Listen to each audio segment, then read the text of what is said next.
Remember that feeling? The thrill of exploring a map covered in fog, convinced a dragon utopia or a game-changing artifact was waiting just over the next mountain. The pure satisfaction of building your perfect army, one stack at a time, and watching your hero grow from a nobody into an absolute force of nature. The sense that you weren't just playing a game, but a masterpiece. For over 2 decades, fans of Heroes of Might and Magic, especially Heroes 3, have been chasing that high. We've been waiting. We've sat through official sequels that stumbled, weighed down by bugs or controversial design choices that felt like they ripped out the series' soul. Remember Heroes 4? It put the hero on the battlefield, which was a noble idea, but the execution was so clumsy it was a move that proved incredibly divisive among fans. Later entries, while sometimes beautiful, often felt hollow, lacking the strategic depth and addictive loop that made the originals timeless. While the franchise has been kept alive by remasters and spin-offs, the main series banner has effectively laid dormant for years, leaving a huge void. And into that void came the spiritual successors. A wave of promising titles, each one claiming to be the heir to the throne. Songs of Conquest got incredibly close and is a beautiful, polished love letter to the genre that absolutely deserves its praise. It brilliantly captured the exploration, city building, and tactical combat in a modern package. Games like the Age of Wonders series and King's Bounty 2 have all carved out their own fantastic niches, blending the home formula with 4X or deeper RPG mechanics. They are great games, but for some of us, they felt like they were taking the genre in a different direction, rather than evolving the core formula we loved. They refined the classic, but they never dared to fix the one thing we never thought to question. Well, I'm here to tell you that the wait is over. The true successor is finally here, and I can say that after sinking dozens of hours into a pre-release build of the full game. It's called Polytropos, a Tactical Odyssey, and I think it's the single greatest evolution of the turn-based strategy formula in over 20 years. And it gets there by taking that very idea Heroes 4 fumbled, putting your hero right into the heat of battle, and making it the core of a masterpiece. At first glance, Polytropos feels like coming home. It's a turn-based strategy RPG set in the rich, monster-filled world of Greek mythology. You'll pick a legendary hero, like the wily Odysseus or the mighty Achilles, and set out on an odyssey. The goal is simple: gather your strength, crush your enemies, and achieve immortal glory. The core loop is instantly familiar. The world map is a series of nodes. You'll move from battles to mysterious events, to temples where you can recruit new units or get blessings from the gods. Just like in Heroes, you're constantly making choices. Do I risk a tough fight for a powerful reward? Or do I visit a shrine to gain a new spell, or prophecy, as they're called here?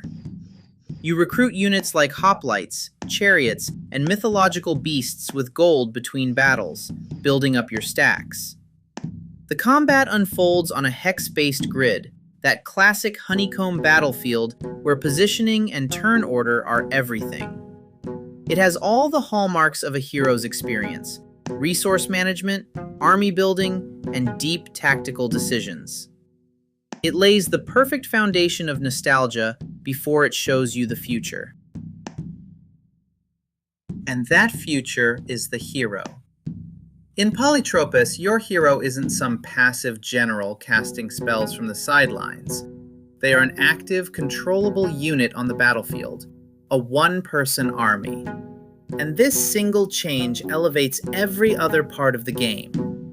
Where Heroes 4 made heroes feel like just another big unit, Polytropos makes them the absolute centerpiece of your strategy.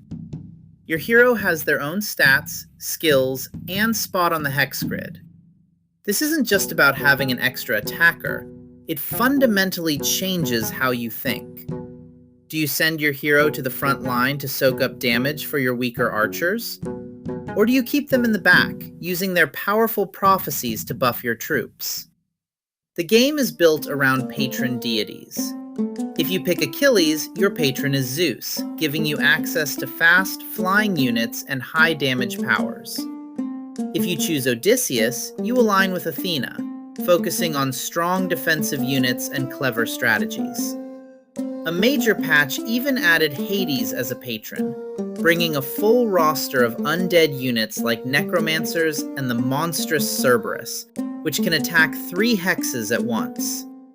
This system creates wildly different playstyles. You can build a hero who wades into melee, a spellcasting powerhouse, or a commander who turns their army into an unstoppable legion. This makes finding an artifact or gaining a new heroic epithet so much more meaningful, as it might grant a new active ability that completely changes your approach to battle. But Polytropos doesn't stop there. It wraps this new mechanic in a brilliantly modern structure, the roguelite. Each Odyssey is a run, with randomly generated enemies, events, and rewards. This might sound weird to old-school Heroes fans used to handcrafted maps, but it's a genius move. It gets rid of the slow, sometimes boring late game of a classic match and replaces it with endless replayability. To ensure every run is strategically unique, your hero is given access to 3 random deities at the start of each Odyssey. This allows you to recruit units and receive blessings from a total of 4 Olympic deities, your starting patron plus the 3 random ones, forcing you to constantly adapt your army composition and strategy. Each run feels fresh and throws new challenges at you. Winning a run unlocks new heroes, units, and prophecies for future attempts, creating a powerful progression system that keeps you coming back for just one more run. There are even 10 difficulty levels to master, so there's always a new challenge waiting. And the Greek mythology theme is woven into every mechanic. It all feels cohesive, tapping into that same sense of epic scale that made Age of Mythology so beloved. Finally, the developers, Sea Panda Creative, built the game to be easily moddable. All the game's data for units and prophecies are in simple text files, opening the door for a modding community to add endless new content. It shows they know what keeps a strategy game alive for decades: its community. For years, we've asked, what is the true successor to Heroes of Might and Magic? Is it a game that perfectly copies the Heroes 3 formula? Or is it a game that understands the spirit of Heroes 3 and has the guts to evolve it?